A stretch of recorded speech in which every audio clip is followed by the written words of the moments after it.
Hello guys, मैं पीयूष आप सबका स्वागत करता हूं आपके अपने यूट्यूब चैनल एसोसिएट लर्निंग पर। सो गाइस, जैसा कि आप सबको पता है, हम सीटेट दिसंबर 2022 के लिए आप सभी के लिए एनसीईआरटी के जो महत्वपूर्ण बिंदु हैं वो लेकर के आ रहे हैं। जैसा कि आप सब जानते हैं, सीटेट के एग्ज़ाम के लिए एनसीईआरटी कितनी ज़्यादा इम्पॉर्टेंट है और हमारे पास इतना टाइम भी नहीं है कि हम एक एक पॉइंट को या एक एक चैप्टर को बहुत अच्छे से पढ़ सके। तो आप सभी के इस काम को आसान करते हुए मैं आप सभी के लिए जो ये महत्वपूर्ण बिंदु ला रहा हूँ, अगर आप सिर्फ इनको ही अच्छे से तैयार कर लेते हैं तो यकीन मानिए आपके सीटेट में 110 प्लस मार्क्स आसानी से आप गेन कर सकते हैं।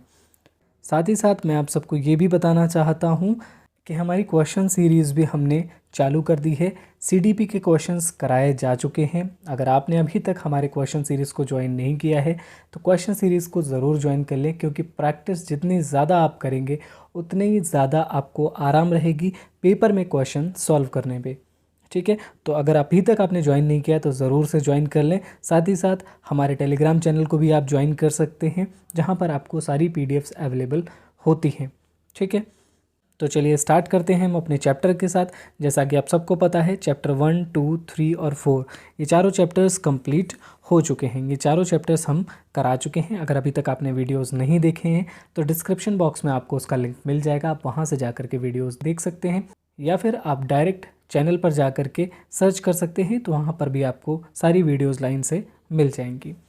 आज हम बात करने वाले हैं चैप्टर 5 पर, जो कि है हमारा पृथ्वी के प्रमुख परिमंडल। ठीक है, तो चलिए स्टार्ट करते हैं। पहला इंपॉर्टेंट पॉइंट है जो हमारा, वो है जीवन के लिए आवश्यक तत्व भूमि, जल, हवा पृथ्वी पर मौजूद हैं। ठीक है, तो जो जीवन के लिए जो कुछ भी आवश्यक है, जीवन के लिए क्या आवश्यक है? जीवन के लिए आवश्यक है भूमि, जल और हवा।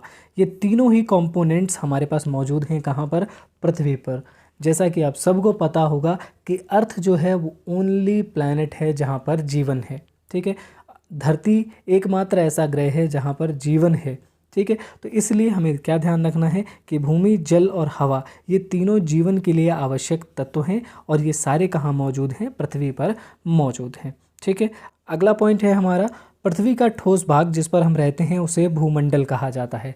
पृथ्वी तल जिस पर हम रहते हैं, यानी कि जहाँ पर हमारा घर है, जहाँ पर सड़कें बनी हुई हैं, ये सारा क्या कहलाता है? भूमंडल कहलाता है। ठीक है, भूमंडल, इस पूरे एरिया को क्या कहा जाता है? भूमंडल कहा जाता है। ठीक, अगला इंपॉर्टेंट पॉइंट है हमारा, ग्रीक भाषा में लिथोस का अर्थ होता है पत्थर। ठीक है, ग्रीक भाषा में एक शब्द है जिसका नाम होता है लिथोस। लिथोस का अर्थ होता है पत्थर, और इसी वजह से जो भूमंडल है हमारा उसे क्या कहा जाता है? लिथोस्फेयर कहा जाता है, यानी पत्थर से बना हुआ। ठीक, तो पत्थर से बना हुआ है, यानी लिथोस का अर्थ क्या हो गया? पत्थर। इसी तरीके से एटमॉस का अर्थ क्या हो जाता है? वाष्प हो जाता है। ठीक है, एटमॉस भी किस भाषा का शब्द है? ग्रीक भाषा का शब्द है, जिसका अर्थ होता है वाष्प। ठीक है, इसके बाद अगला आता है हमारा, का अर्थ है जल। ये पॉइंट थोड़ा सा अधूरा है, तो यहाँ पर आपको लिखना है हाइड्रो। हाइड्रो का अर्थ होता है जल, और हाइड्रोस्फीयर का मतलब अर्थ होता है जलमंडल। ठीक है, तो यहाँ पर आपको वर्ड लिखना है, क्या पर? यहाँ पर लिखना है हाइड्रो। ठीक, हाइड्रो का अर्थ होता है जल, और जो ये हाइड्रो शब्द है ये कौन सी भाषा का शब्द है? ये भी ग्रीक भाषा का शब्द है। अगला शब्द है हमारा बायोस। बायोस का अर्थ होता है जीवन। ठीक है, तभी हम क्या कहते हैं? बायोस्फेयर।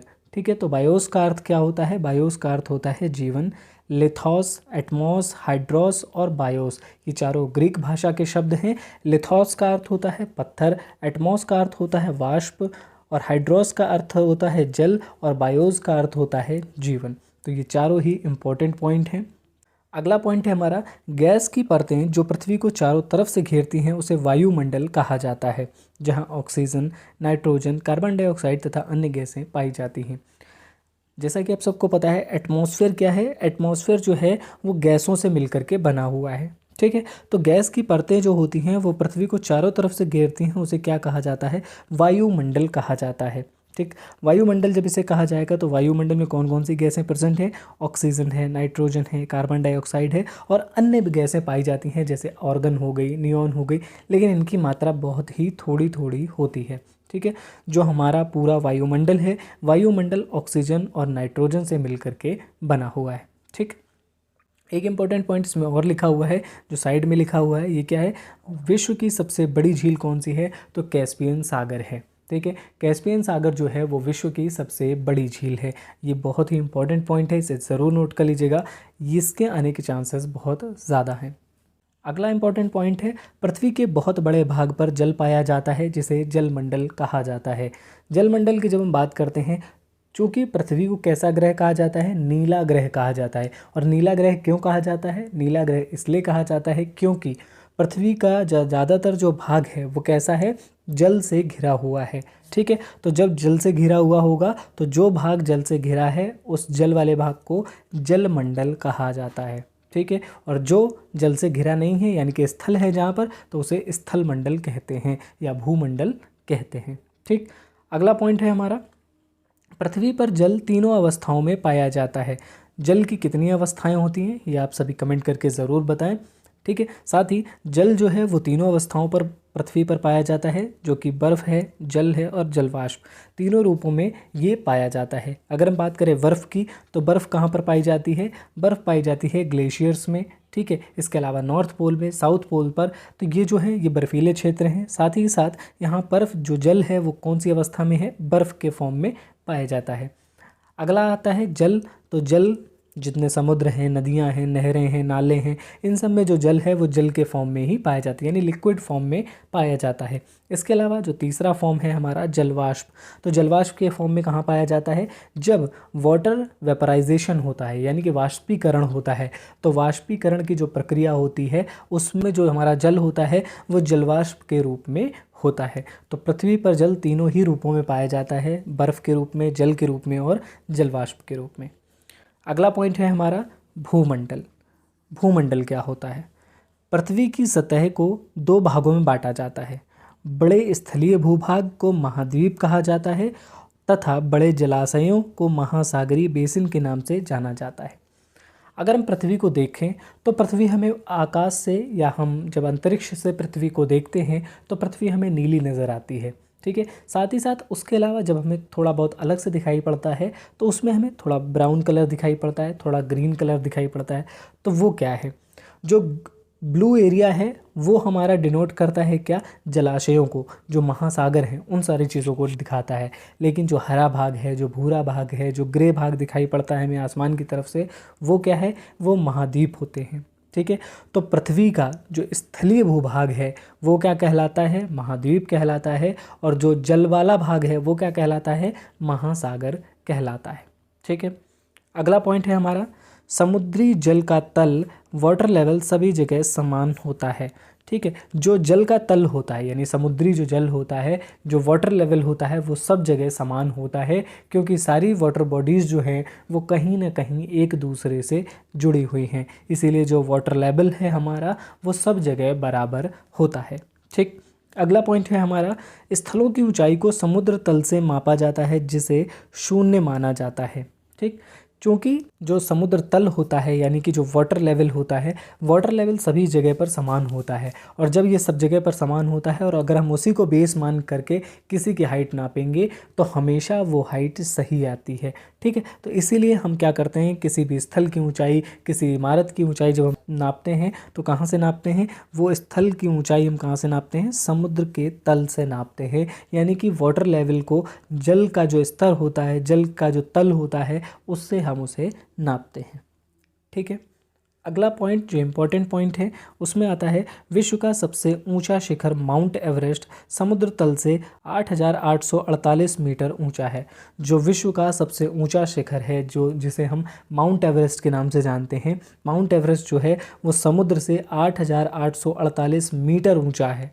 ठीक है, अगला पॉइंट है इसी में इम्पोर्टेंट कि विश्व का सबसे गहरा भाग प्रशांत महासागर का मैरियाना गर्त है, जिसकी गहराई 11,022 मीटर दिखाई पड़ती है। ठीक है, तो ये इम्पोर्टेंट पॉइंट थे।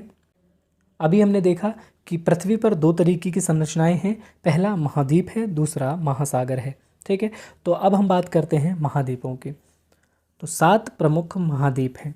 कितने महाद्वीप हैं, 7 प्रमुख महाद्वीप हैं। पहला है एशिया, दूसरा है यूरोप, तीसरा है अफ्रीका, चौथा है उत्तरी अमेरिका, पांचवा है दक्षिणी अमेरिका, छठा है ऑस्ट्रेलिया और सातवां है अंटार्कटिका। तो ये 7 जो हैं ये हमारे क्या हैं, महाद्वीप हैं। पहला जो हमारा महाद्वीप है वो है एशिया महाद्वीप। तो चलिए बात करते हैं एशिया महाद्वीप पर। एशिया विश्व का सबसे बड़ा महाद्वीप है। एशिया महाद्वीप जो है वो विश्व का सबसे बड़ा महाद्वीप है। इसके साथ ही यह पृथ्वी के कुल क्षेत्रफल के 1/3 भाग में फैला है। ये जो पृथ्वी है, पूरी पृथ्वी के क्षेत्रफल का जो 1/3 भाग है उसमें ये पूरा महाद्वीप फैला हुआ है। ठीक, अगला पॉइंट है हमारा, यह महाद्वीप पूर्वी गोलार्ध में स्थित है। ठीक, तो जो ये पूरा एशिया महाद्वीप है ये कौन से गोलार्ध में है, ये पूर्वी गोलार्ध में स्थित है। अगला पॉइंट है हमारा, कर्क रेखा इस महाद्वीप से होकर के गुजरती है। ठीक, एशिया महाद्वीप से कौन सी रेखा गुजरती है, तो कर्क रेखा एशिया महाद्वीप से होकर के गुजरती है। ये सारे इम्पोर्टेंट पॉइंट्स ही हैं, केवल इम्पोर्टेंट पॉइंट्स को ही मैंने यहाँ पर नोट किया हुआ है। जितनी भी उसमें लैंग्वेज लिखी होती है वो मैंने यहाँ पर नोट नहीं की है, इसीलिए ये आपको फैक्चुअल लग सकता है, लेकिन ये बहुत ज़्यादा इम्पॉर्टेंट है, इसलिए बहुत ध्यान से इसको याद करने की कोशिश ज़रूर करें। अगला पॉइंट है हमारा, एशिया के पश्चिम में यूराल पर्वत है जो इसे यूरोप से अलग करता है। ठीक, यहाँ पर ये आप जैसे जो मैप देख रहे हैं इस हिस्से पर क्या है, यूराल पर्वत है जो इसे यूरोप से अलग करता है। यूरोप एक दूसरा महाद्वीप है और एशिया एक दूसरा महाद्वीप है। जो यूराल पर्वत है वो एशिया को यूरोप से अलग करता है। ठीक, अगला पॉइंट है हमारा, यूरोप और एशिया के संयुक्त भाग को यूरेशिया कहा जाता है। अब बात करते हैं, जैसे मान लीजिए ये हिस्सा है। ठीक, ये कोई हिस्सा है और इसके बीच में इस वाले हिस्से में यूराल पर्वत है। ठीक, यूराल पर्वत है यहाँ पर। ये है एशिया और ये है यूरोप। तो ये जो हिस्सा है ये क्या है, यूरोप का है। ये जो हिस्सा है ये है एशिया का। बीच में क्या है हमारा, यूराल पर्वत। और जो ये दोनों के बीच का हिस्सा है इसे हम क्या कहते हैं, यूरेशिया कहते हैं, जिसमें यूरोप का यूर और एशिया का एशिया ले लेते हैं तो यूरेशिया बन जाता है। ठीक, तो ये बहुत ज़्यादा इंपॉर्टेंट हो जाता है। यूरोप और एशिया के संयुक्त भाग को यूरेशिया कहा जाता है। ठीक है, अगला पॉइंट है हमारा, न्यूजीलैंड के एडमंड हिलेरी तथा भारत के तेंजिंग नोर्गे शेरपा 29 मई 1953 को पृथ्वी के सबसे ऊंचे शिखर माउंट एवरेस्ट पर चढ़ने वाले प्रथम व्यक्ति बने थे। ठीक है, माउंट एवरेस्ट जो हमने भी पिछली स्लाइड्स में देखा था कि माउंट एवरेस्ट विश्व का सबसे ऊंचा शिखर है जिसकी ऊंचाई 8,848 मीटर है। ठीक, उसको फतेह किया था किसने, एडमंड हिलेरी जो कि न्यूजीलैंड से थे और भारत के तेंजिंग नोर्गे शेरपा। ठीक है, तो इन दोनों लोगों ने मिल करके 29 मई 1953 को पृथ्वी की सबसे ऊंची चोटी जो कि माउंट एवरेस्ट है उसे फतेह किया था। अगला पॉइंट है हमारा, जापान की जुंको ताशेई विश्व की पहली महिला थी जिन्होंने 16 मई 1975 को एवरेस्ट पर कदम रखा था। ठीक है, जो पहले पुरुष थे वो कौन थे, एडमंड हिलेरी। जो पहली महिला थी वो कौन थी, जुंको ताशेई थी। जुंको ताशेई कहाँ से थी, जापान से थी। जबकि एडमंड हिलेरी कहाँ से थे, वो न्यूजीलैंड से थे। न्यूजीलैंड के जो एडमंड हिलेरी थे उनके साथ भारत के एक व्यक्ति थे जिनका नाम था तेंजिंग नोर्गे। ठीक, तो ये दो लोगों के नाम हमें पुरुषों में याद रखने हैं, एडमंड हिलेरी और तेंजिंग नोर्गे। ठीक है, साथ ही साथ जापान से जो चढ़ी थी उनका नाम था जुंको ताशेई। ठीक है, ये विश्व की पहली महिला थी जिन्होंने माउंट एवरेस्ट को फतेह किया था। ठीक, सबसे पहले से एडमंड हिलेरी चढ़े थे, वो कब चढ़े थे, 29 मई 1953 को। 29 मई 1953 को ये चढ़े थे और 16 मई 1975 को जुंको ताशेई चढ़ी थी। ठीक है, एक बहुत इंपॉर्टेंट चीज़ मैं यहाँ पर आपको बताने वाला हूँ, वो जैसे ही आप सुनेंगे तो आपको ये सारी चीज़ें आसानी से याद हो जाएंगी। अगला पॉइंट है हमारा, बछेंद्री पाल भारत की पहली महिला थी जिसने 23 मई 1984 को माउंट एवरेस्ट पर अपना कदम रखा था। तो 23 मई 1984 को भारत की महिला जो थी, पहली महिला वो कौन थी, वो थी बछेंद्री पाल जिन्होंने क्या किया था, माउंट एवरेस्ट पर कदम रखा था। ठीक, अब आपको मैं तीनों में एक कॉमन पॉइंट बताने वाला हूँ, वो ये है कि यहाँ पर भी मई है, यहाँ पर भी मई है और यहाँ पर भी मई है। यानी कि ये तीनों व्यक्ति जब चढ़े हैं माउंट एवरेस्ट पर तो कौन सा महीना था, मई का महीना था। ठीक है, डेट्स की अगर हम बात करें तो सबसे पहले ये 29 मई को चढ़े हैं, कौन, एडमंड हिलेरी। जुंको ताशेई 16 मई को चढ़ी हैं, जबकि बछेंद्री पाल 23 मई को चढ़ी हैं। ठीक। दूसरी चीज़, मई में ही ये लोग क्यों चढ़े? तो इसका जवाब ये है कि मई और जून में लगभग उत्तर भारत में गर्मी का मौसम होता है। गर्मी का मौसम होने की वजह से जो हिमालय है उस पर बर्फ़बारी कम हो रही होती है, और जब बर्फ़बारी कम हो रही होती है तो उस पर चढ़ना आसान होता है। ठीक है, हमने इसके पहले एशिया को देख लिया है। अब हम बात करते हैं यूरोप की। यूरोप एशिया से बहुत छोटा है। यह महाद्वीप एशिया के पश्चिम में स्थित है। जैसा कि आप सबको पता है कि यूरोप जो है एशिया के पश्चिम में है, और इन दोनों को अलग कौन सा पर्वत करता है? आप सभी कमेंट बॉक्स में कमेंट करके ज़रूर बताएं। ठीक है, तो कौन सा पर्वत इनको अलग करता है वो आपको बताना है, और एशिया के पश्चिम में ये पड़ता है। साथ ही साथ आर्कटिक वृत्त इससे होकर के गुजरता है। यह 3 तरफ से जल से घिरा हुआ है। जो यूरोप है, यूरोप 3 तरफ से जल से घिरा हुआ है। एक तरफ से भूखंड है। कौन सा भूखंड है? एशिया। ठीक, इसके पूर्व में कौन है? एशिया है। बाकी तीनों तरफ जल से ये घिरा हुआ है। साथ ही साथ इसके जो नॉर्थ यानी कि उत्तर की तरफ क्या है? आर्कटिक वृत्त इसे छू करके गुजरता है। अगला महाद्वीप है हमारा अफ्रीका। अफ्रीका एशिया के बाद दूसरा सबसे बड़ा महाद्वीप है। सबसे बड़ा कौन सा है? एशिया। एशिया के बाद दूसरे नंबर पर कौन आता है? अफ्रीका। तो अफ्रीका दूसरा बड़ा महाद्वीप है।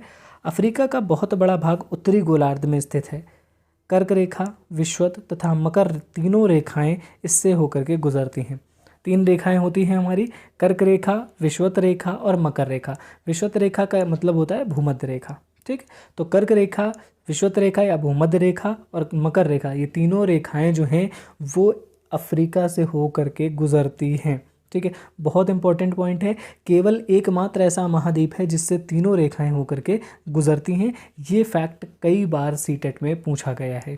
ठीक है, तो इसे ज़रूर से ज़रूर याद कर लीजिए।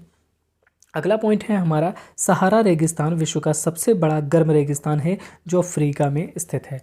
विश्व का सबसे बड़ा गर्म रेगिस्तान कौन सा है? सहारा डेजर्ट, जिसे हम सहारा मरुस्थल या सहारा रेगिस्तान के नाम से जानते हैं, और ये कहाँ पर स्थित है? अफ्रीका में। तो जब भी क्वेश्चन आएगा कि सहारा रेगिस्तान कहाँ पर है, तो सीधा जवाब हमारा होगा अफ्रीका में। ठीक, अगला पॉइंट है हमारा, यह महाद्वीप चारों तरफ से समुद्रों और महासागरों से घिरा है। ठीक, इसके पहले हमने देखा था कि जो यूरोप है वो 3 तरफ से समुद्र से घिरा हुआ है, जबकि जो अफ्रीका है वो चारों तरफ से किससे घिरा हुआ है? जल से घिरा हुआ है। तो ये सबसे ज़्यादा इंपॉर्टेंट पॉइंट है, ये भी आपको याद रखना है। अगला पॉइंट है हमारा, हीरा और सोना उत्पादन में अफ्रीका सबसे आगे है। ठीक है, हीरा और सोना उत्पादन में भी अफ्रीका का जो नंबर है वो सबसे ज़्यादा अच्छा है, क्योंकि अफ्रीका को ब्लैक महाद्वीप के नाम से भी जाना जाता है। काला महाद्वीप, काला महाद्वीप इसे इसलिए कहा जाता है क्योंकि बहुत सारे फैक्ट अभी ऐसे हैं अफ्रीका के बारे में जो अभी लोगों को पता नहीं है, इसलिए इसे काला महाद्वीप भी कहा जाता है। ठीक है, अगला पॉइंट है हमारा, विश्व की सबसे लंबी नील नदी अफ्रीका में है। तो जो विश्व की सबसे लंबी नदी है वो कौन सी है? नील है। और नील भी कहाँ बहती है? वो भी अफ्रीका में बहती है। तो अफ्रीका से रिलेटेड 2 बहुत इंपॉर्टेंट जानकारियाँ हमें यहाँ मिल रही हैं कि जो सबसे लंबी नदी है नील नदी वो अफ्रीका में है, और जो सबसे बड़ा गर्म रेगिस्तान है वो भी कहाँ पर है? अफ्रीका में है, जिसका नाम है सहारा रेगिस्तान। ठीक, इसके अलावा अफ्रीका से 3 रेखाएं होकर के गुजरती हैं, कर्क रेखा, विषुवत रेखा और मकर रेखा। ठीक है, अगला पॉइंट है उत्तरी अमेरिका।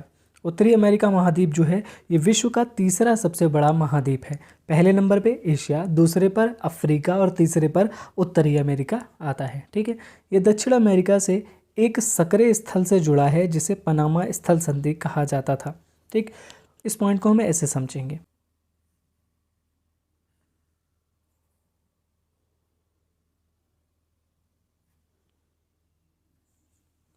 ये है नॉर्थ अमेरिका यानी उत्तरी अमेरिका, और ये साउथ अमेरिका यानी दक्षिणी अमेरिका। पहले जो ये वाला भाग था, ये जहाँ पर पॉइंटर है इस जगह, ये वाला जो भाग था ये दोनों आपस में जुड़े हुए थे। ठीक है, तो इसे क्या कहा जाता था? पनामा स्थल संधि। ठीक है, लेकिन बाद में क्या हुआ, इस हिस्से को काट दिया गया, नहर बना दी गई इन दोनों के बीच में। ठीक है, तब इसे क्या कहा जाने लगा? पनामा जल संधि। ठीक, ये बहुत इंपॉर्टेंट पॉइंट है कि पहले ये पनामा स्थल संधि हुआ करती थी, तो क्या था कि नॉर्थ अमेरिका को ये साउथ अमेरिका से एक छोटे सक्रिय स्थल भाग से जोड़ता था, लेकिन बाद में क्या किया गया कि बीच में एक नहर बना दी गई, जिसके माध्यम से क्या हुआ कि दोनों सेपरेट हो गए, नॉर्थ अमेरिका अलग हो गया और साउथ अमेरिका अलग हो गया, और इन दोनों के बीच में जो संधि बनी वो क्या कहलाई, पनामा की जल संधि कहलाती है। ठीक है, तो ये बहुत इंपॉर्टेंट पॉइंट है। पहले क्या था, पनामा स्थल संधि हुआ करती थी, और अब क्या है, पनामा जल संधि है। अब नीचे हम इसी पॉइंट को देख लेते हैं कि स्थल संधि क्या होती है और जल संधि क्या होती है। स्थल का एक ऐसा सकरा भाग होता है जो दो बड़े स्थलीय भूभागों को एक दूसरे से जोड़ता है तथा जल भागों को अलग करता है। ठीक है, जैसा कि आपने अभी देखा था कि जैसे मान लीजिए ये था हमारा नॉर्थ अमेरिका और ये है हमारा साउथ अमेरिका, तो ये हिस्सा जहाँ पर जुड़ता था तो ये एक भूभाग है और ये दूसरा भूभाग है। जब ये दोनों भागों को जोड़ता था तो ये क्या कहलाता था, ये स्थल भाग कहलाता था, यानी स्थल संधि कहलाता था। ठीक, तो ये क्या हो गए, स्थल संधि। एक ऐसा सकरा भाग जो दो बड़े स्थल खंडों को जोड़ता है वो क्या कहलाता है, स्थल संधि कहलाता है। ठीक, अब बात करते हैं जल संधि की। तो जल संधि क्या होती है, जल संधि पानी का सकरा भाग होता है जो दो बड़ी जल राशियों जैसे कि समुद्रों तथा महासागरों को एक दूसरे से जोड़ता है तथा स्थल भागों को अलग करता है। अब हम इसको कैसे समझेंगे, तो हमने देखा कि यहाँ पर एक नहर बना दी गई जो क्या करती थी, इस बड़े स्थल भाग को और इस बड़े स्थल भाग को अलग करती है। साथ ही यहाँ पर जो ओशियन है, यानी कि ये समुद्र महासागर है इसको, और ये वाला जो महासागर है इसको, इन दोनों को क्या करती है, आपस में जोड़ती है। जब ये दोनों आपस में जोड़ती है तो ये क्या कहलाई, जल संधि। तो पनामा पहले स्थल संधि हुआ करती थी, अब पनामा जल संधि है। ठीक, अगला पॉइंट है हमारा, यह पूरी तरह से उत्तरी एवं पश्चिमी गोलार्ध में स्थित है। ये जो पूरा महाद्वीप है ये कौन से गोलार्ध में है, उत्तरी और पश्चिमी गोलार्ध में स्थित है। ठीक, अगला पॉइंट है हमारा, यह 3 महासागरों से घिरा हुआ है। 3 महासागरों से घिरा हुआ है, एक हमने इससे पहले पढ़ा था, वो कौन सा था, यूरोप। यूरोप भी 3 महासागरों से घिरा है और उत्तरी अमेरिका भी 3 महासागरों से घिरा हुआ है। अब बात करते हैं उत्तरी अमेरिका का जो सबसे बड़ा देश है वो है कनाडा, जो इसका सबसे छोटा देश है वो है सेंट पियरे, और सबसे लंबी नदी कौन सी है, मिसिसिपी, मिसौरी नदी जो है वो सबसे लंबी नदी है, किसकी, उत्तरी अमेरिका की। उत्तरी अमेरिका का सबसे बड़ा देश कौन सा है, कनाडा। उत्तरी अमेरिका का सबसे छोटा देश कौन सा है, सेंट पियरे। और उत्तरी अमेरिका की सबसे लंबी नदी कौन सी है, तो वो है मिसिसिपी, मिसौरी नदी। ठीक है, तो ये तीनों जो फैक्ट थे वो किससे रिलेटेड है, हमारे उत्तरी अमेरिका से जुड़े हुए हैं। ठीक है, अगला जो हमारा महाद्वीप है वो है दक्षिण अमेरिका। दक्षिण अमेरिका में जो सबसे पहला इंपॉर्टेंट पॉइंट है वो क्या है, विश्व की सबसे लंबी पर्वत श्रृंखला एंडीज़ इसके उत्तर से दक्षिण की ओर फैली हुई है। अगर हम बात करें तो ये किस तरीके से बना हुआ है, ये महाद्वीप कुछ इस तरीके से है, और इसके उत्तर से दक्षिण तक यहाँ पर हमारी एंडीज़ फैली हुई है। ठीक है, ये जो एंडीज़ है, हमारी एंडीज़ पर्वत श्रृंखला है, ये यहाँ पर फैली हुई है। ठीक है, ये आपको समझ में आ गया होगा। उत्तर से यानी ये उत्तरी हिस्सा है और ये दक्षिणी हिस्सा है, उत्तर से दक्षिण तक फैली हुई है कौन सी, एंडीज़। कहाँ पर है, दक्षिणी अमेरिका में है। ठीक है, दक्षिण अमेरिका में विश्व की सबसे बड़ी नदी अमेज़न बहती है। विश्व की सबसे लंबी नदी कहाँ पर है, सबसे लंबी नदी है अफ्रीका में, जो कि है हमारी नील नदी। और जो सबसे बड़ी नदी है वो कहाँ पर है, अमेज़न नदी है, वो कहाँ पर है, वो है दक्षिणी अमेरिका में। ठीक है, साथ ही साथ दक्षिण अमेरिका से कुछ इंपॉर्टेंट पॉइंट्स निकल करके आते हैं, उनको भी देख लेते हैं कि सबसे बड़ा देश कौन सा है, तो वो है ब्राज़ील। दक्षिणी अमेरिका का सबसे बड़ा देश कौन सा है, ब्राज़ील है। सबसे छोटा देश कौन सा है, वो है फॉकलैंड। और सबसे ऊंचा पर्वत शिखर कौन सा है, अकांकागुआ। ठीक, तो ये तीनों इंपॉर्टेंट पॉइंट भी आपको ध्यान रखने हैं। सबसे बड़ा देश ब्राज़ील, सबसे छोटा देश फॉकलैंड, और सबसे ऊंचा पर्वत शिखर कौन सा है, अकांकागुआ है। ठीक है, साथ ही विश्व की सबसे बड़ी नदी कहाँ से गुजरती है, तो दक्षिण अमेरिका से गुजरती है, उसका नाम क्या है, अमेज़न नदी। ठीक, अगला महाद्वीप है हमारा ऑस्ट्रेलिया। विश्व का सबसे छोटा महाद्वीप है ऑस्ट्रेलिया, जो है वो विश्व का सबसे छोटा महाद्वीप है जो पूरी तरह से दक्षिणी गोलार्ध में स्थित है।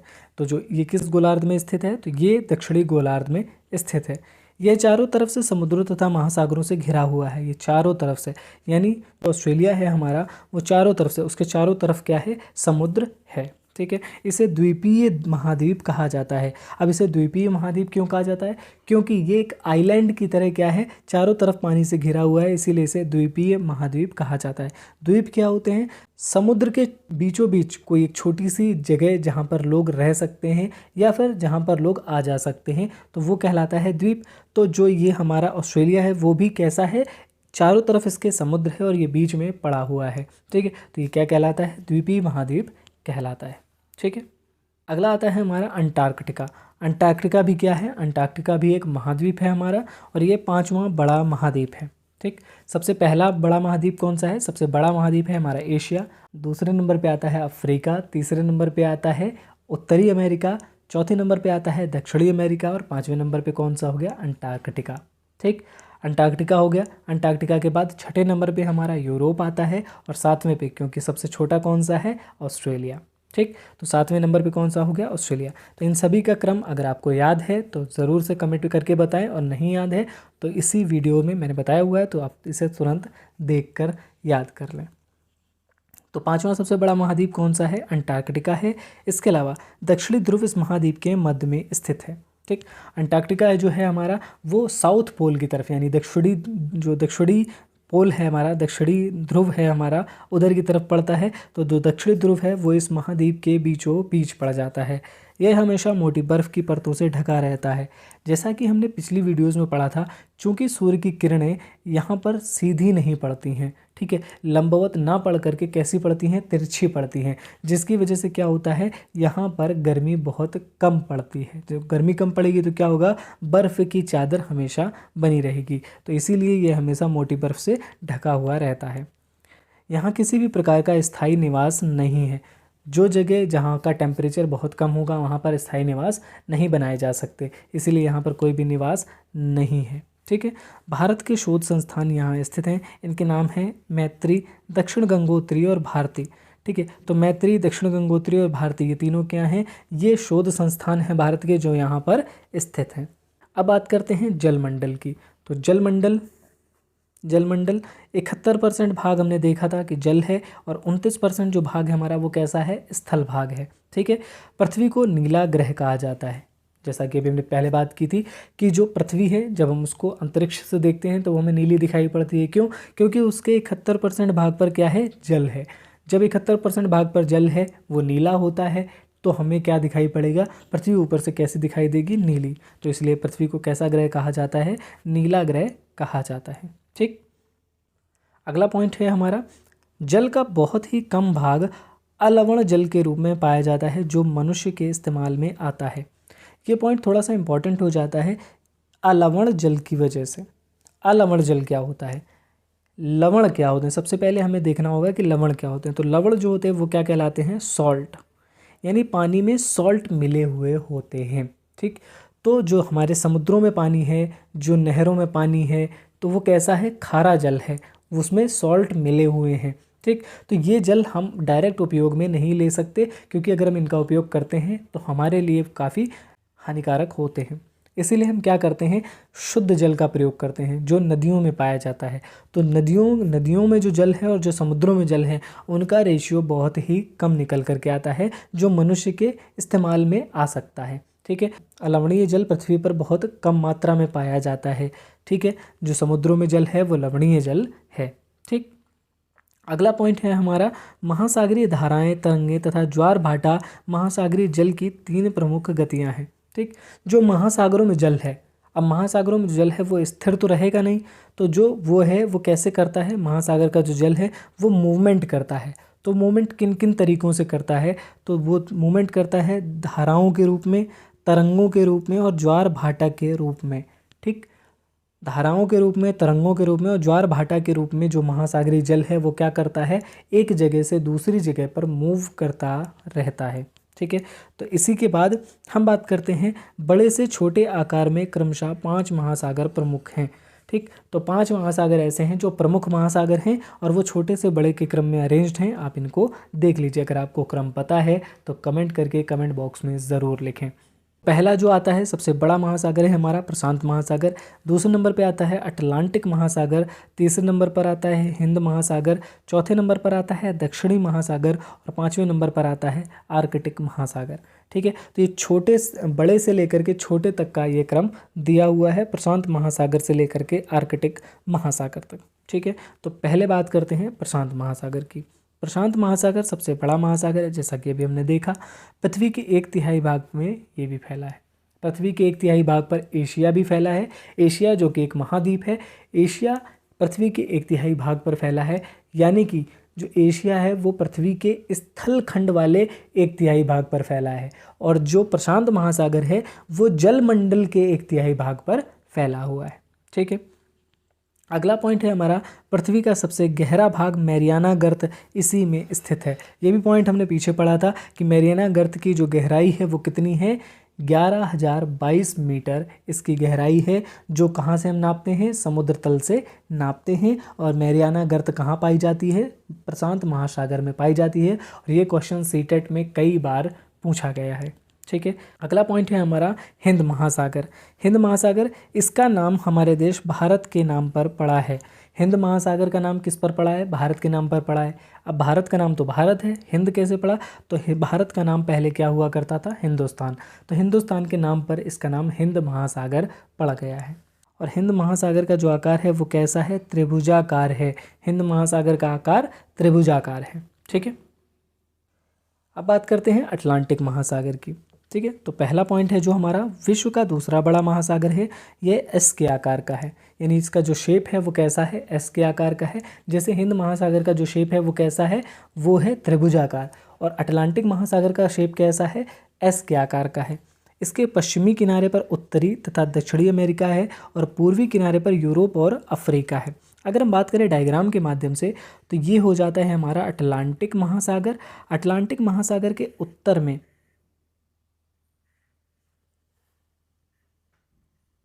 अटलांटिक महासागर के पश्चिम में हमारे क्या पड़ा, पश्चिम में पड़ गया ये उत्तरी अमेरिका और ये दक्षिणी अमेरिका। और अगर हम बात करें पूर्वी तट पर कौन पड़ गया, तो पूर्व में पड़ गया यहाँ पर कौन है, यहाँ पर है हमारा यूरोप, और नीचे पड़ जाता है हमारा अफ्रीका।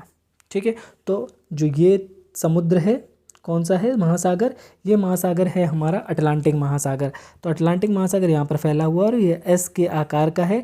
इसके पश्चिम में कौन कौन से महाद्वीप पड़ते हैं, उत्तरी अमेरिका, दक्षिणी अमेरिका, और इसके पूर्व में कौन कौन से महाद्वीप पड़ते हैं, यूरोप और अफ्रीका। ठीक है, इसकी जो तट रेखा है वो कैसी है, दंतुरित है।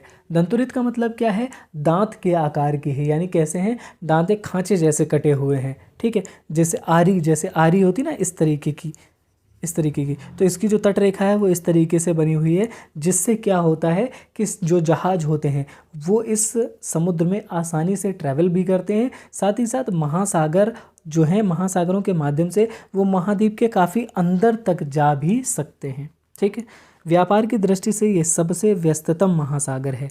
ठीक है, व्यापार की दृष्टि से सबसे व्यस्ततम महासागर कौन सा है, अटलांटिक महासागर है। इसके चारों तरफ क्या है, देखिए चारों तरफ 4 द्वीप हो गए। ठीक है, 4 महाद्वीप हो गए, साथ ही साथ इसके बाद का जो एशिया है वो भी इससे जुड़ता है, इसलिए अटलांटिक महासागर सबसे व्यस्ततम महासागर है। अब बात करते हैं आर्कटिक महासागर की। आर्कटिक महासागर में जो पहला इंपॉर्टेंट पॉइंट है वो क्या है, उत्तर ध्रुव वृत्त में स्थित है तथा यह उत्तर ध्रुव के चारों ओर फैला है। जब हम बात कर रहे थे अंटार्कटिक महाद्वीप की, तो अंटार्कटिक महाद्वीप के बीचों बीच कौन सा जो ध्रुव था वो पड़ रहा था, तो वो था दक्षिणी ध्रुव। ठीक है, वैसे ही आर्कटिक जो महासागर है, आर्कटिक महासागर के बीच में कौन सा ध्रुव पड़ता है, उत्तरी ध्रुव। ठीक है, तो उत्तरी ध्रुव जो है वो कहाँ पर पड़ता है, आर्कटिक महासागर के बीच में पड़ जाता है। ठीक, यह प्रशांत महासागर से छिछले जल वाले एक संकरे भाग से जुड़ा है, जिसे बेरिंग जलसंधि कहा जाता है। जो बेरिंग जल संधि है वो किसे जोड़ती है, वो प्रशांत महासागर को आर्कटिक महासागर से जोड़ती है। किसको किसको जोड़ती है, आर्कटिक महासागर को प्रशांत महासागर से जोड़ती है।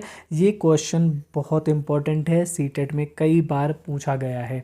ठीक है, तो बेरिंग जल संधि कौन कौन से महासागरों को जोड़ती है, आर्कटिक महासागर को जोड़ती है, किसके साथ में, प्रशांत महासागर के साथ में।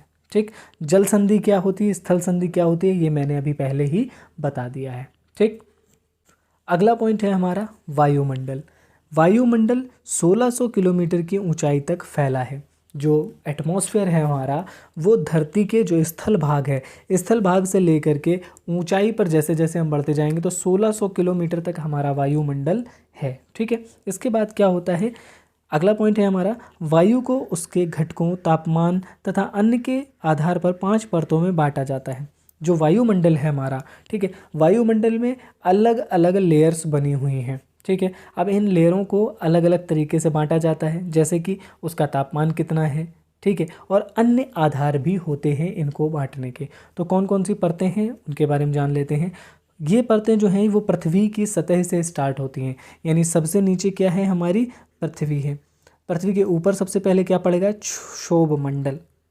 ठीक, क्षोभ मंडल पड़ेगा, फिर पड़ेगा समताप मंडल, उसके बाद मध्य मंडल, उसके बाद आयन मंडल, उसके बाद बहिर्मंडल।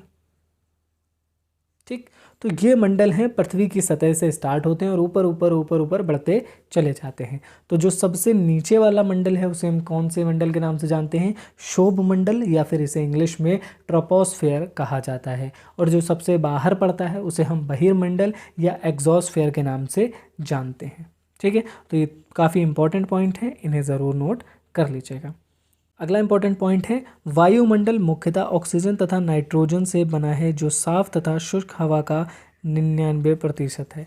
यानी जो हवा, जो एटमॉस्फेयर है हमारा, उस एटमॉस्फेयर में जो एयर पाई जाती है, एयर में सिर्फ दो गैसेस हैं वो पाई जाती हैं। कौन सी गैसें हैं, ऑक्सीजन और नाइट्रोजन। यानी पूरी जो वायुमंडल है, वायुमंडल में जो वायु पाई जाती है, उस वायु का 99% भाग ऑक्सीजन और नाइट्रोजन मिलकर के बनाती हैं। शेष 1% भाग जो बचता है उसमें अन्य गैसें अपनी हिस्सेदारी निभाती हैं। ठीक है। तो अगर हम इसमें देखें कि वायुमंडल में कौन कौन सी गैसें पाई जाती हैं, तो नाइट्रोजन जो कि सबसे अधिक मात्रा में पाई जाती है, उसके बाद ऑक्सीजन जो उससे कम मात्रा में है, ठीक है, कार्बन डाइऑक्साइड जो 0.04 पाई जाती है, और उसके बाद आर्गन आ जाती है जो इससे भी कम मात्रा में पाई जाती है। ठीक है। तो ये सारी गैसेस हमारे वायुमंडल में पाई जाती हैं। ठीक है। और इनका कॉन्स्टिट्यूएंट भी दिया गया है। नाइट्रोजन जो है वो 78% के आसपास पाई जाती है और ऑक्सीजन 21 के आसपास पाई जाती है, और ये दोनों मिलाकर के 99% बना देते हैं। और जो बचा 1% है उसमें बाकी गैसेस अपनी हिस्सेदारी रखती हैं। ठीक है। अगला पॉइंट है हमारा, ऑक्सीजन सांस लेने के लिए आवश्यक है। ऑक्सीजन क्यों होनी ज़रूरी है, ऑक्सीजन में जितने भी जीव जंतु हैं, पेड़ पौधे हैं, वो सारे सांस लेते हैं। तो सांस लेने के लिए कौन सी गैस जिम्मेदार है, वो है हमारी ऑक्सीजन। अगर ऑक्सीजन नहीं होगी तो पृथ्वी पर जीवन नहीं होगा। ठीक है। अगला है हमारा नाइट्रोजन। नाइट्रोजन प्राणियों की वृद्धि के लिए आवश्यक है, यानी नाइट्रोजन का होना भी आवश्यक है। अगर नाइट्रोजन नहीं होगी प्राणियों की वृद्धि रुक जाएगी। ठीक है। तो नाइट्रोजन का होना भी आवश्यक है, क्यों, ताकि जो प्राणी हैं, पेड़ पौधे हैं, इनकी जो वृद्धि होती है वो आसानी से हो सके। तो नाइट्रोजन इसके लिए आवश्यक होती है। साथ ही साथ कार्बन डाइऑक्साइड पृथ्वी के द्वारा छोड़ी गई ऊष्मा को अवशोषित करती है, जिससे पृथ्वी गर्म रहती है, जो पौधों को वृद्धि के लिए आवश्यक है। जैसे क्या होता है, जो सूर्य है, सूर्य से किरणें धरती की तरफ आती हैं। ठीक है। धरती पे जब वो किरणें आ जाती हैं, उसके बाद क्या होता है, जब सूर्य डूब जाता है, ठीक है, डूबने का मतलब है जब सूर्य अस्त हो जाता है, उसके बाद क्या होता है, पृथ्वी जो है ऊष्मा को रिलीज़ करती है, यानी ऊष्मा को क्या करती है, छोड़ना स्टार्ट करती है। जब वो ऊष्मा छूटती है तो हमारे इन्वायरमेंट में जाती है। इन्वायरमेंट में गैस कौन सी है, कार्बन डाइऑक्साइड भी मौजूद है। वो गैस क्या करती है, उस पूरी ऊष्मा को ट्रैप कर लेती है। ठीक है। इस ऊष्मा को वो ट्रैप इसलिए भी कर लेती है क्योंकि वो काफ़ी आवश्यक होता है, क्योंकि अब सूर्य निकलेगा अगले दिन, यानी सूर्य का जो उदय होगा वो अगले दिन होगा, और तब तक इस पृथ्वी के टेम्परेचर को मेंटेन करने में जो सहायता करती है वो कौन करती है, कार्बन डाइऑक्साइड। इसलिए कार्बन डाइऑक्साइड का होना भी ज़रूरी है। लेकिन आजकल क्या हो रहा है, कार्बन डाइऑक्साइड की मात्रा एनवायरनमेंट में इतनी ज़्यादा बढ़ गई है कि जो हमारा एनवायरनमेंट है वो गर्म लगातार होता चला जा रहा है, जिसकी वजह से ग्लोबल वार्मिंग की समस्या उत्पन्न हो रही है। ठीक है। तो ये सारी इंपॉर्टेंट चीज़ें थी, आप सभी याद कर लीजिए इनको, सीटेट के लिए काफ़ी इम्पॉर्टेंट है। अगला पॉइंट है हमारा, वायु उच्च दाब से निम्न दाब की ओर बहती है। ठीक है। अब इस पॉइंट को हम समझेंगे, जैसे ये है पूरा एरिया, ठीक है। यहाँ पर है हमारा हाई प्रेशर और ये है हमारा लो प्रेशर। आपने देखा होगा जब आप किसी चीज़ को गर्म करते हैं, जैसे मान लीजिए अगर आप पानी को उबलने के लिए रखते हैं तो उससे क्या होता है, जैसे ही भाप बनती है तो भाप ऊपर की तरफ जाना शुरू करती है। यानी जब एयर गर्म होती है तो एयर किधर की तरफ जाती है, ऊपर की तरफ, ठीक है। तो वहाँ पर जब एयर गर्म होकर ऊपर जाती है तो वहाँ पर कौन सा दाब बनता है, निम्न दाब बनता है। और जहाँ पर हवा ठंडी होकर के बैठना स्टार्ट करती है उसे हम क्या कहते हैं, उच्च दाब कहते हैं। यानी कि जहाँ पर एयर बैठती है नीचे वो हाई हो जाता है और जहाँ पर एयर ऊपर उठती है वो हो जाता है लो, ठीक है। जब एयर यहाँ से उठ कर के ऊपर जाती है तो ये जो हाई वाली गैस यहाँ पर बैठी है ये इसकी जगह लेने के लिए यहाँ से चल पड़ती है। तो गैस किधर से किधर की तरफ जा रही है, वायु जो है हमारी हाई से लो की तरफ जाती है, ठीक है। वही यहाँ पर लिखा हुआ है कि वायु उच्च दाब से निम्न दाब की ओर बहती है। और अगला पॉइंट है हमारा, गतिशील वायु को पवन कहते हैं। यानी कि ये जो हवा हाई से लो प्रेशर की तरफ जा रही है, यानी कि उच्च दाब से निम्न दाब की तरफ जो ये हवा जा रही है इसे हम क्या कहेंगे, इसे हम कहेंगे पवन, ठीक है। यानी कि moving air is called wind, ठीक है। विंड को क्या कहते हैं, पवन। यानी पवन क्या होती है, जो हवा बह रही है वो क्या है, पवन है, ठीक है। और जो वायु होती है हमारी वो हमेशा कहाँ से कहाँ बहती है, उच्च दाब से निम्न दाब की ओर बहती है। ये दोनों पॉइंट मोस्ट इंपॉर्टेंट पॉइंट्स हैं, सीटेट में अक्सर ये सवाल पूछे जाते हैं। अगला पॉइंट है हमारा जीवमंडल। तो जीवमंडल में मुझे एक पॉइंट इंपॉर्टेंट लगा, वो ये है कि जल हवा के बीच का एक सीमित भाग है, ठीक है। ये मान लीजिए ये हमारी है पृथ्वी पर कुछ भाग पर मान लीजिए ये स्थल भाग हैं, ठीक है। बाकी ये क्या है, हमारा जल है। तो जल है, ये हमारा स्थल है और ये है हमारा एटमॉस्फेयर यानी कि वायुमंडल। तो वायुमंडल, जलमंडल, स्थलमंडल, ठीक है, इन सब के बीच में जहाँ पर जीवन है वो क्या कहलाता है, जीवमंडल कहलाता है, ठीक है। एक ऐसा एरिया जहाँ पर जीवन है वो हमारा जीवमंडल कहलाता है। और जल हवा के बीच का एक सीमित भाग है जिसे हम जीवमंडल कहते हैं, ठीक। तो उम्मीद करता हूँ आपको ये लेक्चर पसंद आया होगा। ये चैप्टर जो है काफ़ी इंपॉर्टेंट चैप्टर है, इससे कई सारे क्वेश्चंस सीटेट में एज इट इज़ पूछे जाते हैं। इसीलिए आप सभी इस चैप्टर को अच्छे से तैयार कर लें। जहाँ पर भी डाउट हो आप कमेंट सेक्शन में कमेंट करके मुझसे पूछ सकते हैं। साथ ही साथ आप हमारे टेलीग्राम चैनल के साथ जुड़ सकते हैं, व्हाट्सएप ग्रुप के साथ भी जुड़ सकते हैं, जहाँ पर आप मैसेज करके डायरेक्ट कोई आपको प्रॉब्लम है, कोई समस्या है, कोई चीज़ समझने में दिक्कत हो रही है तो वो भी आप मुझसे डायरेक्ट व्हाट्सएप पर भी मैसेज करके पूछ सकते हैं। अगर अभी तक आपने हमारे यूट्यूब चैनल को सब्सक्राइब नहीं किया है तो सब्सक्राइब कर लीजिए। सीटेट 2022 के लिए काफ़ी इंपॉर्टेंट होने वाला है ये, ठीक है। साथ ही साथ हमारी जो क्वेश्चन सीरीज़ है वो लगातार चल रही है। अभी तक अगर आपने उसे नहीं देखा है तो ज़रूर से देख लीजिए, क्योंकि वो भी जो क्वेश्चंस होते हैं वो प्रैक्टिस जितनी ज़्यादा आप करेंगे उतनी ज़्यादा ही आपको आराम रहेगी पेपर में सॉल्व करने में। क्योंकि पेपर भी हमारा कैसा होने वाला है, ऑनलाइन मोड में होने वाला है। और जो पेपर ऑनलाइन मोड में होता है उसके लिए प्रैक्टिस बहुत ज़रूरी होती है। इसीलिए प्रैक्टिस क्वेश्चंस की करनी है तो वो उसके लिए भी आप हमारे चैनल को सब्सक्राइब कर सकते हैं।